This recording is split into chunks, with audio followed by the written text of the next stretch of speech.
Does not work. Yes. I think someone It's not. may They're be fine, speaking email.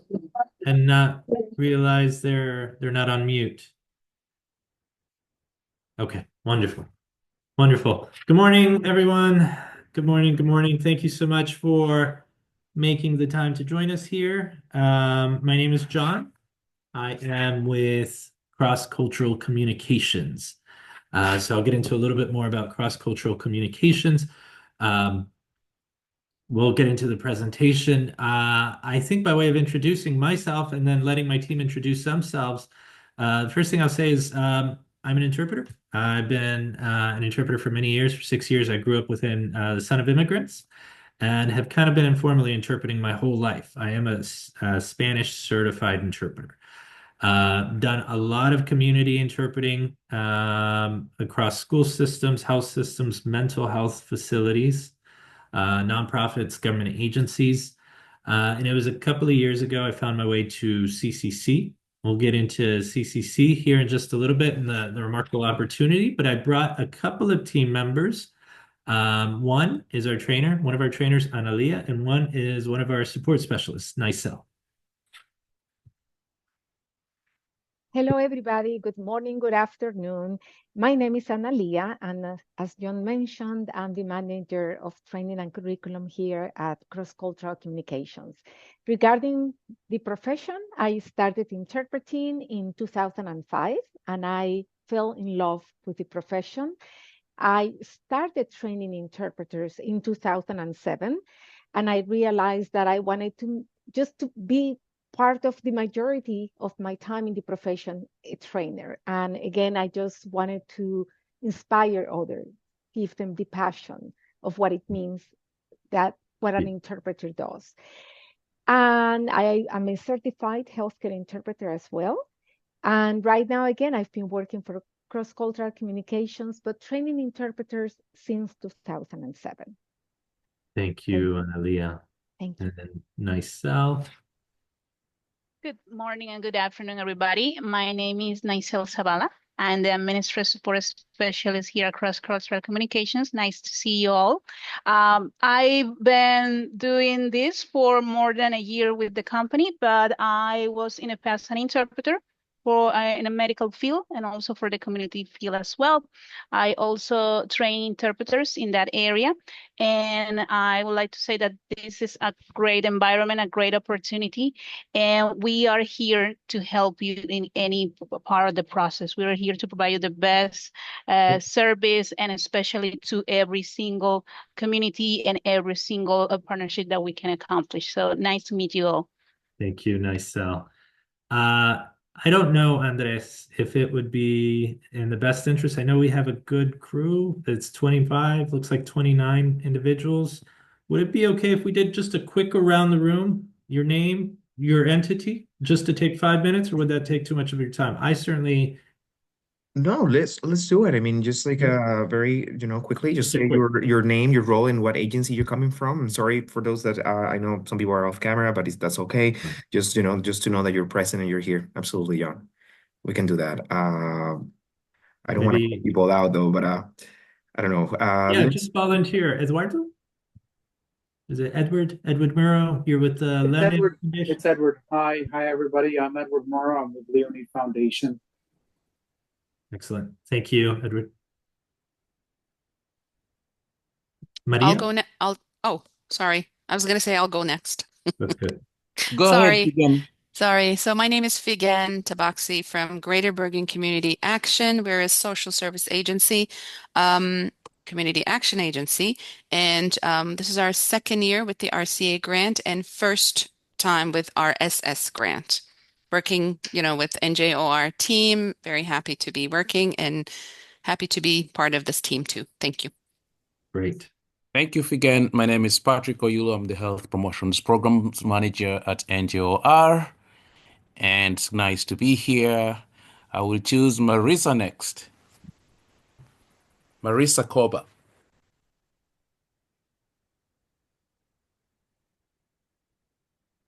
You're on mute, Marisa. I'm sorry. Good morning. My name is Marisa Cova. I work with the SOR department, helping the seniors, and I work for CWS Church Hall Service. Excellent. Thank you, Marissa. Thank you. Who's next? I can go next. Oh. Hi, everyone. My name is Valeria. I work with CWS Church World Service in the employment team, and I am a program coordinator. Excellent. Thank you, Valeria. Next person. Hey everyone, my name is Mohammed Aji. I'm the program manager here at CWS Jersey City for Employment Services. And thank you so much for joining everybody. Thank you, Mohammed. Next person.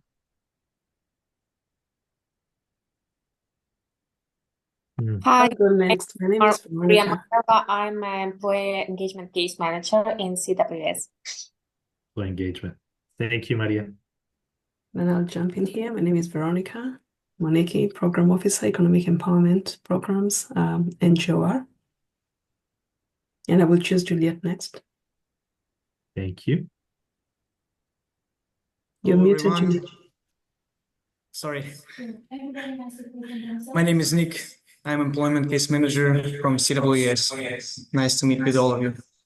Thank you, Nick. Nick, could you select someone? Maybe, Juliet, why don't you go next now?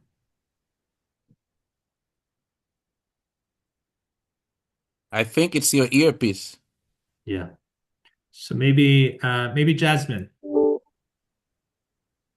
Hi, everyone. I'm Jasmine from NGOR, and I work as RC Benefits Coordinator. Good to see you all. Good to see you. Okay. And Thanks, Juliet. She put it in the chat. Okay, next, Lynn. Sorry. Hi, this is Lynn Sternstein.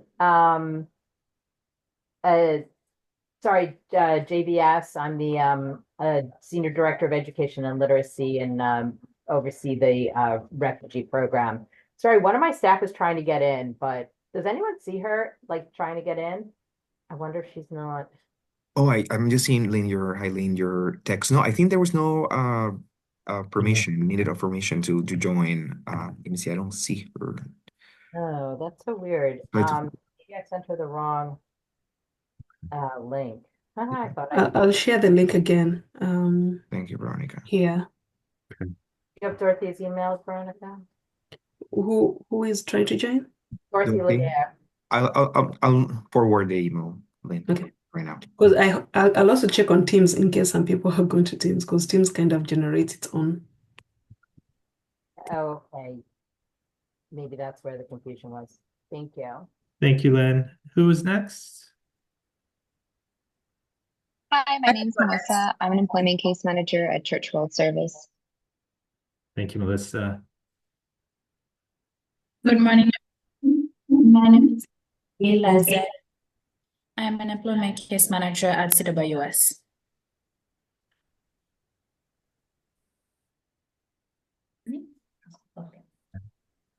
Hi, good afternoon. This is Farhad Karimi. I work also as an employment caseworker at CWS. Thank you, Farhad.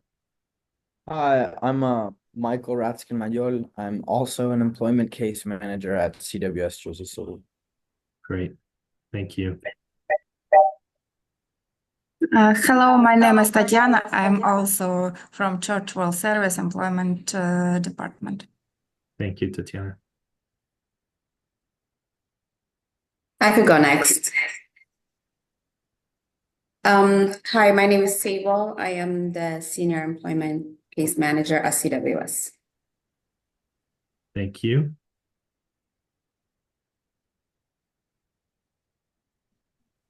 Hi, everyone. My name is Alexa. I am an employment case manager at Church World Service in Jersey City. Thank you, Alexa.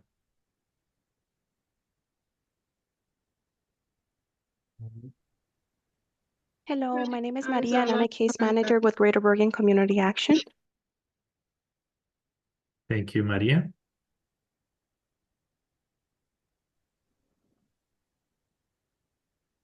Anyone else? Hi, everybody. This is Arlosh Sanagza from Refugee Support Services Program, Catholic Charities. Thank you. Okay. I'm Sue Osmond. I'm new to Global Emergency Response caseworker. I've been doing this work since 2016, actually volunteering to IRC and all different agencies together. So I'm a new employee. Great. Great. Thank you, Dara. Anyone else? Let's see. Okay. Anyone else? Nope. Let me share my screen. I want to get into the presentation. Thank you, everyone, for going through that. It's always helpful to just have a sense for who's in the room. Can everyone hear me okay? Thumbs up. Can everyone see my screen? We're going into presentation mode. Yes, we do. All good? All good. Great. It's all great. Great. Well, yeah, please do stop me if for some reason you can't hear the audio. I am working off one screen today. If you can't hear the audio or if you have any questions, this is meant to be as engaging a conversation as possible. We're here as an organization, CCC, to serve the individuals you serve. So we want to have a good partnership. We're certainly open, available for conversations. Just keep it in mind. Anything we could do to help, that's what we do. We've been, just to introduce ourselves, CCC has been around since 2001. As an organization, we've always worked within the areas of what we call interpreter training, language access, and cultural competency.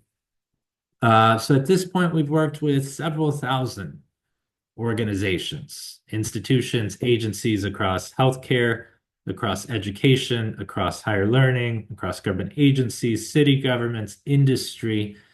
And we're also we license out our curriculum, our interpreter training curriculum.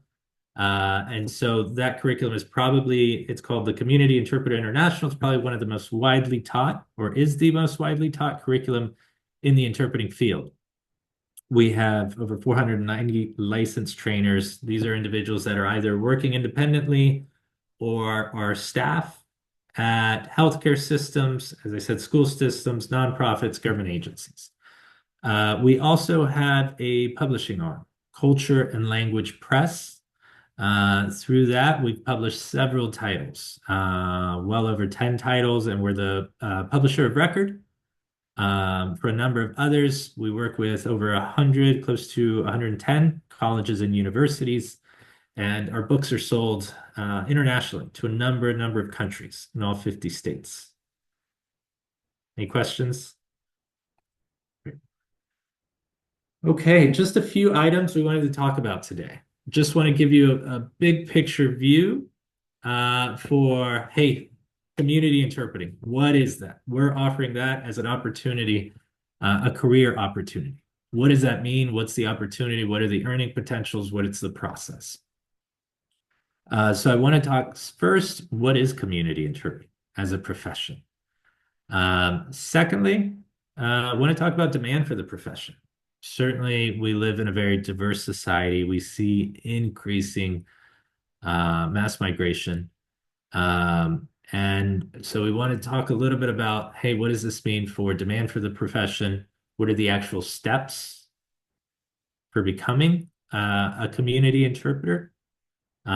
What's the earning potential, right? And what is the actual process of getting folks that are bilingual through the program in partnership with IRC that's being offered to your clients? Any questions there? Okay, wonderful. Wonderful.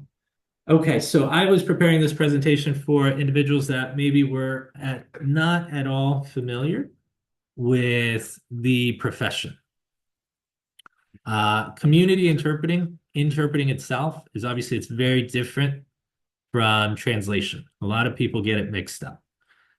Interpreting is pretty straightforward. These are the ISO definitions. Essentially, rendering a spoken message from one language to the other language, preserving the register. In other words, the kind of the level of sophistication with which it's communicated, and preserving the meaning, getting it to the other language. Specifically, we're talking about community interpreting. So same thing, precisely getting one message to the other message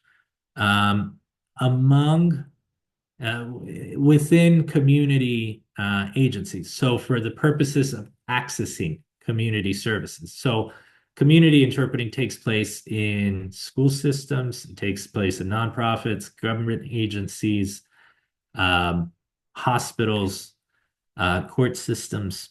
So that is community interpreting.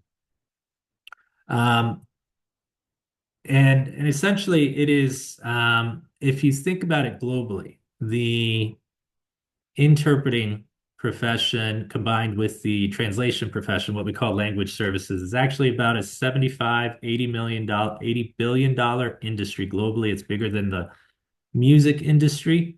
The interpreting profession is about $10 billion.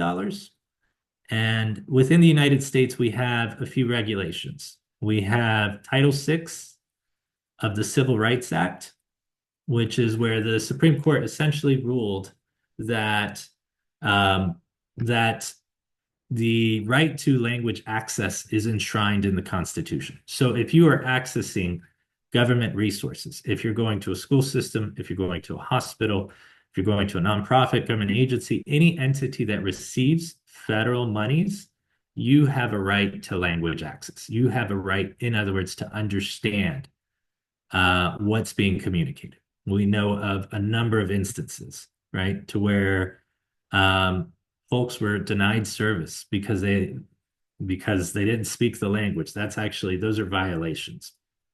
And the Office of Civil Rights takes those violations really seriously. So in essence, I want to give you a big picture view. Community interpreting is really huge. We live in a really diverse society. There's a lot of demand, and it is something that's a mandate. It is an unfunded mandate, but it is on the health system, the school systems, the nonprofits to provide language access. Does that make sense? Any questions from anyone? No? Okay. So the big thing we want to emphasize is that interpreting itself, this is a profession. It's been a profession for a long time, really since ancient Egypt. They found on the pyramids hieroglyphics and a code of ethics for interpreters. Interpreting took off quite a lot after World War II during the Nuremberg trials, to where there was actually a need for communication across different languages. With the mass migrations of the 60s and 70s, community interpreting really started to get formalized in places like Australia, Canada, the UK, Sweden, and the United States. That was an era when sign language also got more formal recognition. Then we started to have actual recognition for court interpreting. And then we started to see in the 90s recognition for healthcare interpreting. One thing I want to emphasize is that sure, there's been progress, but a lot of times the progress has come about because of maybe lawsuits. Everyone can Google Willie Ramirez just to show you the gravity of why interpreting is needed. If you Google Willie Ramirez interpreting, you'll see the really tragic story of a young man who presented to an emergency department in South Florida.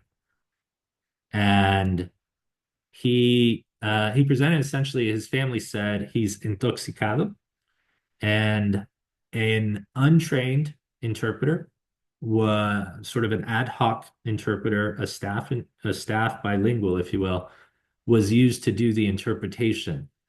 And because of that, unfortunately, that led to complications. Instead of thinking he was poisoned, which is what the family said, they thought he was drunk.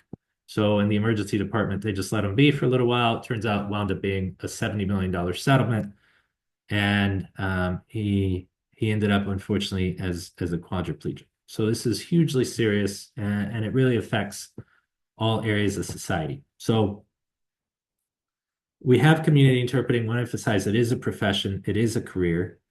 It's a specialization within the broader field of interpreting. Interpreting can be considered, you can think of conference interpreting, maybe the UN or the EU. There's a lot of that. Then you can think of legal interpreting, which would be courts. And then you can think of community interpreting. Community interpreting would encompass things like healthcare, education, nonprofits, government agencies. It also includes a lot of sometimes legal interpreting. You can be in a healthcare interpreting assignment and it can become a legal assignment. And yeah, so emphasizing there that there are some other specializations. It's a big, broad field. Any questions from anyone? John, can I add something quickly? Absolutely. To the story of William Ramirez, what the issue was, the untrained interpreter, the staff interpreter, she didn't know what questions to ask. So she did a literal interpretation from intoxicado to intoxicated. And we know that in the United States, it just means somebody under the influence. Had that person been trained to ask the necessary questions to get clarification, this young kid, 18 years of age, will not be quadriplegic. And that's a tragedy. And I think if it would happen to somebody that we know, we will be appalled that this is still happening. So I just wanted you to understand the difference of why this is so critical, that people are trained to interpret versus, oh, I'm bilingual, so I can just interpret. No, because we don't know what questions to ask, etc. So I just wanted to add a little bit. Thank you, John. Thank you, Analia. I alluded to briefly, these are some statistics. Demand for the profession, demand for the need. We all know we live in a very diverse society. I mentioned earlier, this is NIMSY, a research organization. They forecast the language service industry at right around globally, around $80 billion.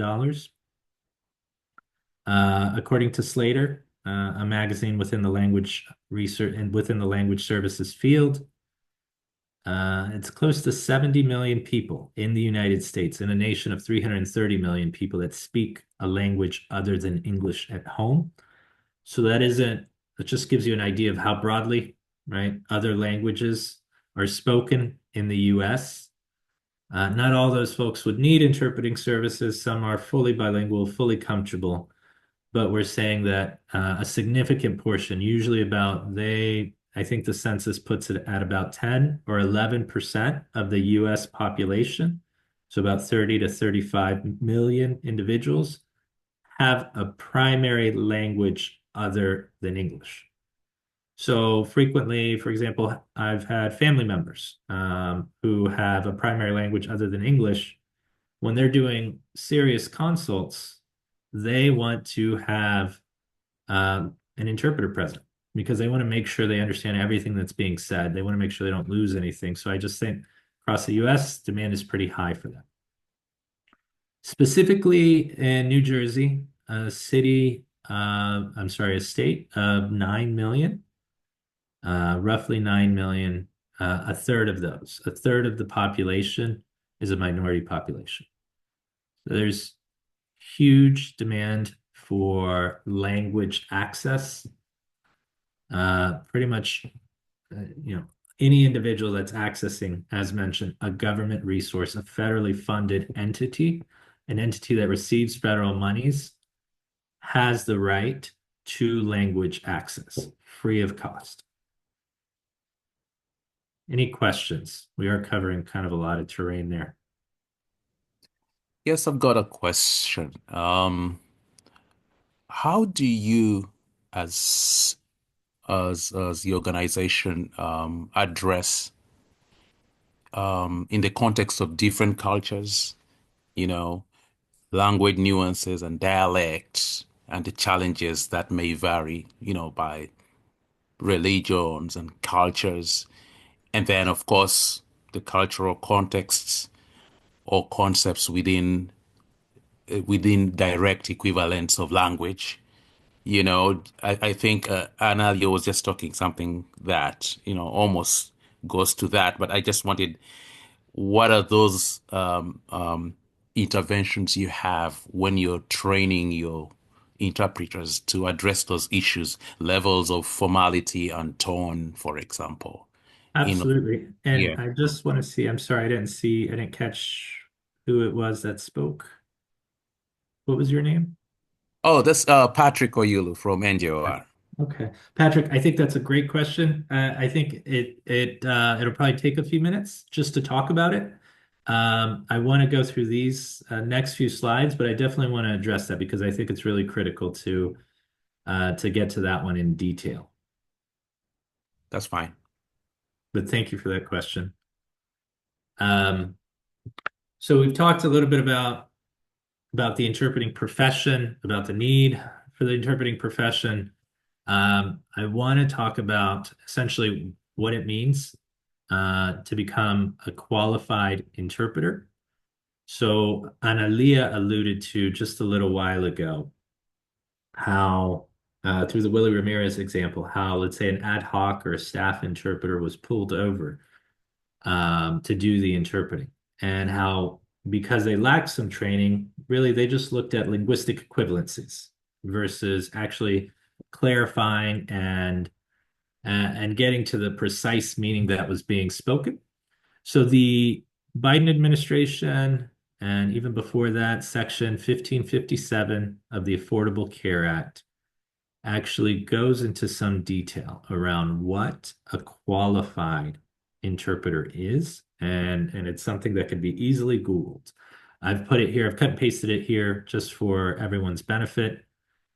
Qualified interpreter is someone who adheres to ethics principles, including patient confidentiality, demonstrates proficiency in speaking and understanding both spoken English, and at least one other spoken language, and is able to interpret effectively, accurately, and impartially to and from such languages and English using any necessary specialized vocabulary, terminology, and phraseology.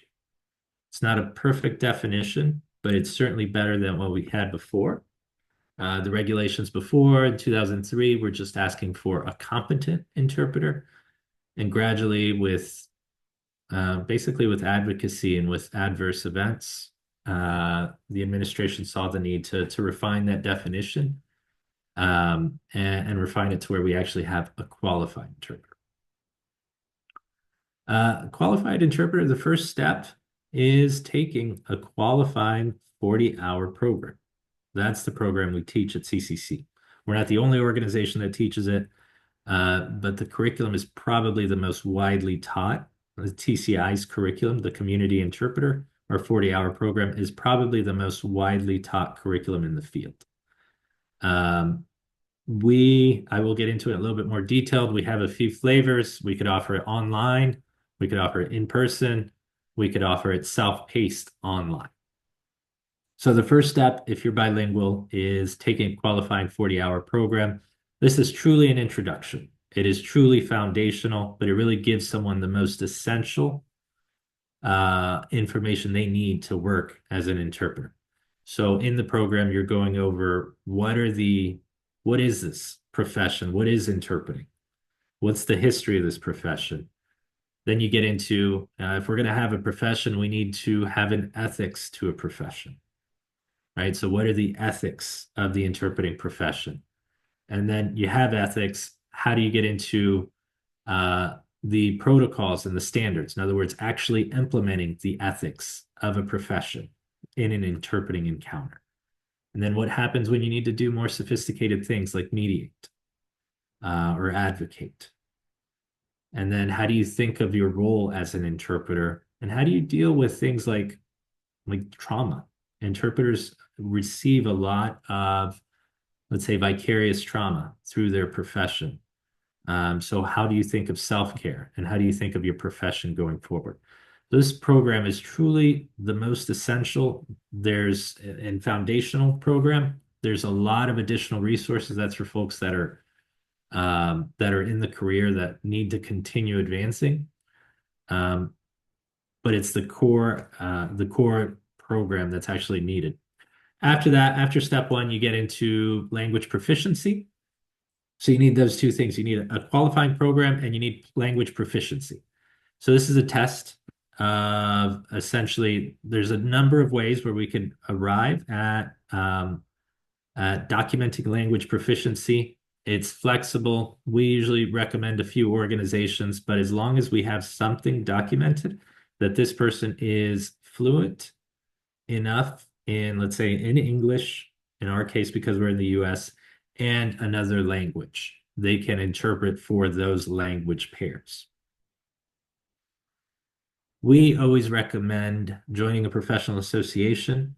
There's a lot of them. There's the American Translators Association in New Jersey. There'll be a chapter there. There's also the National Council of Interpreting in Healthcare. This is something we'll talk to as someone goes through the program. It's just a remarkable way for advancing and for finding opportunities. And then we also recommend pursuing certification. So there's two organizations outside of the state of Washington and outside of state courts that offer certification for interpreters. That is, they're listed right there, CCHI and NBCMI. So everyone going through the program would learn about this and would get some one-on-one help for pursuing the different elements of certification. There's first a written exam, and then there's a performance exam. And then they could also pursue court interpreter certification, which is another, of course, certification. There won't be, or I say here, court interpreter credentials. There won't be certifications for every language combination, but at the very least, someone can become court interpreter qualified. CCHI actually offers a language neutral certification. But any questions there? Yeah, I think I have one question. Yes. So, just a clarification. If someone does step one, taking a qualifying 40-hour program, that is enough for them to start and get a job, right? And then what is the advantage or disadvantage of then between someone who has only done step one and is out there working and someone who has step 1 and 2? Sure. No, great question. So step 1 and 2 are required. So language proficiency, you want to have proof that you speak that other language. Language proficiency is pretty easy to get. Those are usually like 30-minute interviews. Many times they're automated and you get a score back. And the score will say, hey, this person is fluent enough to handle this language. You would want it, of course, in English and the other language. So it's the language proficiency part, and I was Andres had mentioned that a number of the agencies will handle that internally through their testing partner. But really all you need is step 1 and step 2. Does that make sense? Thank you. Yeah. Yeah. And then of course advancing is part of growing in a profession. If you were to Google right now, you could Google New Jersey court interpreter salary, and it will be in the $70K to $100K range for court interpreters. That requires a little bit more skill than being a healthcare interpreter. That's debatable, but the only reason I mention that is because court interpreters tend to make a little bit more than healthcare interpreters. Just a follow-up question. So clients can start with their 40-hour program as they are working on their language proficiency, correct? Okay. Correct. There is no prerequisite to taking the 40-hour program. Anyone can start it. To be a qualified interpreter, I should add, right, that they should be 18 years old, have finished secondary education. It could be in their home country or in the US. So have a high school diploma or its equivalent. But otherwise, there is no prerequisite for taking the 40-hour course. Any other questions?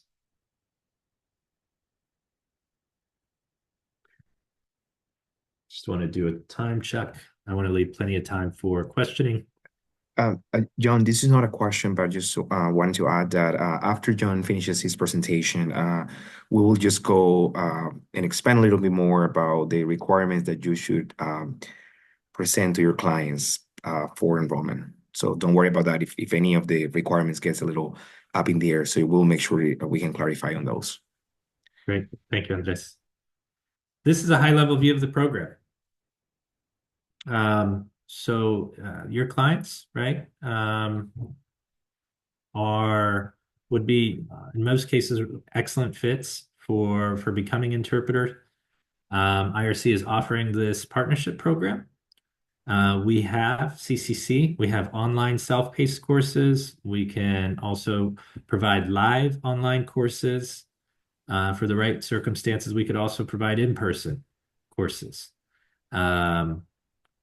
I know IRC has defined a 30-day timeline for finishing the course. It's 40 hours worth of work. So I think that's the biggest thing to keep in mind is that clients will have to put 40 hours worth of effort within a 30-day timeline to earn the certificate. In parallel, the language proficiency, it's, as mentioned, that's a pretty short test, 30 minutes per language. And then we want to offer resources. This is very flexible. We'll probably come up with a set schedule of offering office hours or one-on-one coaching to any clients, just to ensure that everyone can get their footing in the profession and have some direction and have a sense for how to navigate the field. It's a really, really broad field with huge demand. So it's easy to get lost like anything, but there's a wealth of opportunities out there. That is it. Great. That is it. Thank you so much, John, and everyone from Cross Cultural Communication. I just want to, for everyone who is in the call, I just want to give a little clarification. So as NGOR belongs to the big umbrella of the International Rescue Committee, that's how we sign our partnerships. But what John has been referring to IRC is NGOR. We're the ones hosting this partnership. So completely different from one of our partners, which is the International Rescue Committee in Elizabeth, the field office. So just to not create any confusion, still anything that you do with cross-cultural communication is going to be through NGOR, and we are the ones having this partnership together. Thank you so much, John. I don't know if anyone has any questions. I just want to have a kind of like a transition towards what is expected from NGOR. So as I mentioned at the beginning of the call, we are still pending to have the grand opening meetings with all the directors. And again, we're going to give a brief introduction to this new program within the career pathway scope of work. Hopefully, formally, we'll have through, I don't know, Veronica is going to be an email, signing a document, signing one of the contracts, like an addition to this program. Not everyone has to sign for it. But again, we're presenting the opportunity. It's a great opportunity for your clients. And I just want to show very quickly, I want to show my screen very quickly.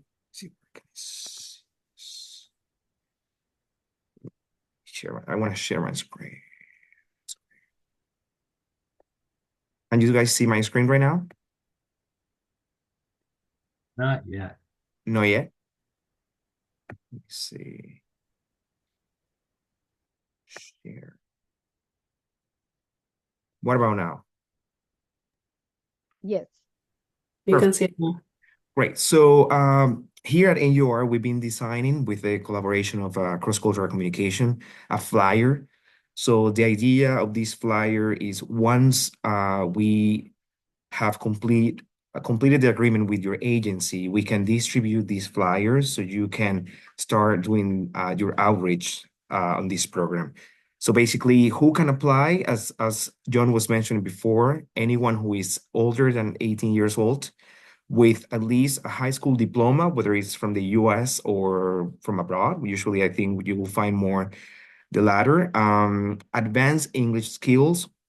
We understand there are different tests and ways for you to prove, to test your clients in this. So we will take what we decide is that we will take whatever testing you are right now providing to your clients for within the ESL ELT program that you have, that will be enough. So once a client is referred to NGOR, you will attest and make sure the client has the advanced English skills needed for the program. Again, fluency in another language. Why is this important? You might have a refugee, an ORR eligible refugee who, I'm going to give an example, is, let's say, from Jamaica, whose only language is English. So we expect the client not only to have an ORR eligibility status, but also to have proficiency in another language. Again, a client that is already enrolled in the Career Pathways program. I know for many of the agencies, Career Pathways also works together with employment programs. So again, it can be referred through the employment specialist. I know we have many employment specialists here. And the client has at least availability for 10 hours per week. The idea is the client in an autonomous way can complete this program within 30 days. We know some clients will be working part-time, will be working full-time. So hopefully the client will have within the month the capacity and the time to complete the program, which is a 40-hour long duration program. So these are the requirements. Again, ORR eligibility. And for those that know our program, so clients are usually eligible up to 60 months. So we understand that maybe in the back of your head, you have a client that you served 2 or 3 years ago, a client that is already working, already has advanced high English level skills. This is a perfect client. You can reach out to your client. You can go to your database and just say, make sure the client still keeps the ORR eligibility status. And then that will be a perfect opportunity for that client. Again, we will distribute these flyers with those that decide to be on board in the program, as well as a Microsoft form that will be how you refer the clients to us. So it's a basic 10-question Microsoft form, just asking the client name and last name, the email address, because this is the information that we will give to cross-cultural communication, client cell phone number, which agency is referring, could be CWS, Catholic Charities of Newark, the ORR eligibility date, the immigration status, if the client is a refugee, is a CHP, UHP, ASA, Afghan client. I decided to still, even though I've been mentioning advanced English skills, I know and I understand one of the concerns of the agency is that not many clients possess an advanced English level. Well, we want to give the opportunity to work around. And again, if you know someone who, well, it's not advanced, but has an upper intermediate level, we can prove that and we can still work around that. I think we still want to give the opportunity to receive the application and see if the client can be taken into the program. Client's primary language. If the client possesses an EAD, of course, this is one requirement because this program is designed for someone who is readily available to work in the United States. If the client is full-time, part-time, unemployed. These are the questions. We're still making sure the form, the Microsoft form is ready to be sent to anyone participating, and as anyone I refer to your agencies. So Veronica, I will pass it on to you if you have anything to add, and please ask any questions. I think that's perfect. Thank you, Andres, and thank you, John, for that really good presentation. Yeah, so I think the next steps, you've done a good job articulating that, Andres. And once we have the grant opening meetings, then the agencies that will decide to sign up, then we'll be able to send all those documents to them, and you can start referrals. We are thinking of starting referrals from the 25th of November. So the grant opening meetings will have been done by then. And the use of that information on the Microsoft form is what CCC will use to open an account to give the client access to the site. And once they have access to the site, they can start taking the classes in a self-paced way. But we are definitely looking, if we have a cohort, we are looking for at least once a week when they can have an in-person, virtual instruction instead of self-paced. So just to keep them on track, and they can have a way to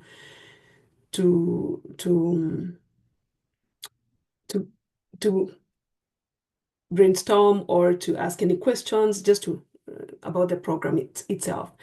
So once everything is done, we will be able to also discuss what will be the responsibilities of the agencies.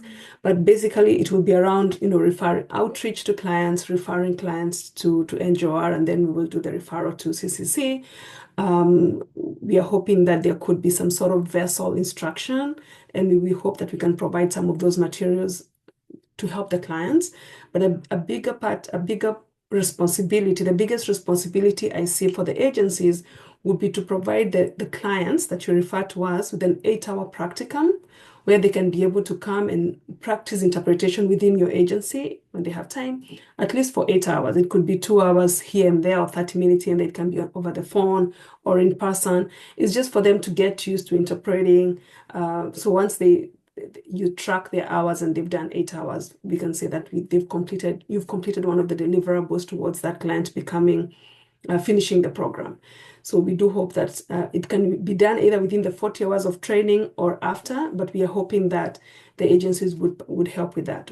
Initially, our goal was to have them do interpretation within the FQHCs to give them, that impact of being in a healthcare setting. But because they will not have finished their program, it is very hard because of HIPAA and all other activities for someone who hasn't finished the program to be able to just walk in and do interpretation. And there are also some technicalities between, dealing with FQHCs because they're not our direct agency that we work with. So we will be requesting the agencies to help with that portion of ensuring that the client just has that experience before they actually go out into the field. And we will be communicating all this during the grant opening meeting, and we'll share more information on that then. Yeah. Thank you so much, Veronica. We have just a few more minutes. I just wanted to open the floor for any question. Oh, I see Figen. Yeah, absolutely. Any questions, comments, concerns, suggestions, anything? Please, Figen. Okay, thank you. Just a very quick question. On one of the slides, I saw step 1 was take a qualifying 40-hour program, but later in another slide, it said CCC's online self-paced or live online 30-day courses. Are they different courses, or is it the same hours that they have to take? I was a little confused. So the language may have been, thank you, Figen. The language may have been take a qualifying 40-hour program. Mm-hmm. The course itself is 40 hours worth of work. The timeline for completing those 40 hours is 30 days. I see. Okay, so it's the same class. One more question. I'm so sorry, because there was somewhere you said not every language combination is included. Is there, a list of the languages that we can see? No, for our purposes, for your purposes, Figgins, every language needs interpret. Unfortunately, every language combination is not going to have a certification available for it. But there's actually only certifications for probably 10 or 15 language combinations, right? Usually going to English. But we need interpreters for all those languages. We need interpreters for Tagalog. We need interpreters for Korean. We need interpreters there's a million languages we need interpreters for. This is just the process for being a qualified interpreter. There may not be certified interpreters for that language, but we can get qualified interpreters. Okay. Thank you. And one last question, but this is, I think, more for Veronica and Andres. So does the grant pay for this training, or how does that work? Is that, or each agency, or is it I was just confused about who's paying for the training? We'll pay for it at NJOR. NJOR does. Okay. Yeah, we will pay for that. I mean, you do have the Career Pathways grant that would cover, the administrative costs career development specialists doing enrolling or, or providing that practicum supervision, or a bridging program like the Jarity and Vessel that we are proposing, but the actual payment will come from NGOR. So whichever clients you refer to us, we will make the payments to CCC. Awesome. Thank you. And I think, and I want to add, after the grand opening meeting, I think we will be able to expand more about certain costs and the implications, and what is expected in terms of hours of work. We understand we don't want to. I know agencies are already overloaded with work, and clients and caseloads are huge. So we will have the opportunity, as I see some of the directors are here and program managers. Once we come through that, we can really expand on the technicalities and what are the requirements for the agency, what we're looking for in case that we want to monitor the program, what is expected in client track, the case noting, all these like little things that NGOR is always kind of like putting the finger on. But yes, absolutely. Any other questions? We have a few more minutes. I did want to try to get to Patrick's question, which is a remarkable question that gets at the heart of the interpreting profession. It gets to kind of the essence of what interpreting is. And just to summarize Patrick's question, he was talking about nuance and dialects and just maybe idioms, and how do you clarify that as an interpreter? And thankfully, right, as human beings, what we can do, there's a concept called communicative autonomy. Everyone in the class would learn about that. It's the capacity for all parties in an encounter to be responsible for and in control of their own communication. So frequently when two people are communicating and they're using an interpreter, a miscommunication or a misunderstanding can arise. This happens a lot. The training essentially says, let the conversation try and clarify any misunderstandings. If it doesn't clarify it, you have to mediate. And there's a process for mediating, for saying, excuse me, interpreter speaking, I think there may be confusion around X, and saying that in the other language, then getting back to interpreting. It's almost impossible not to get through an interpreting encounter with all these nuances, without some confusion. I just summarized basically a couple courses in about a minute and a half. So. Okay, so as we reach the end of the hour, so I just want to thank everybody for your time. And again, as I mentioned at the beginning of the call, I know people are going through a lot, and I just want to acknowledge all the feelings and everything. I know I really want to thank you for showing up and for your hard work, not only for this. Also, next week, we start a series of the financial capability COP, Community of Practice. I know many of you don't have the program, they're not implementing the program right now. But again, we're going to bring one of the great CEO coaches, financial coaches, about how clients build from zero to have credit score. I just sent the invites, I think it was last night. It's going to be next Thursday, November 14th. If you didn't get the invite, please reach out in case you're interested to come. I hope to see you, even though if you're not currently implemented in financial capabilities program and you just want to learn a bit more about what it is like to have financial coaches, this is a great opportunity to hear from our guests and also to hear from other agencies that are currently implementing the program. Again, thank you. Thank you for showing up, even though I know it's hard times and hard times coming our way.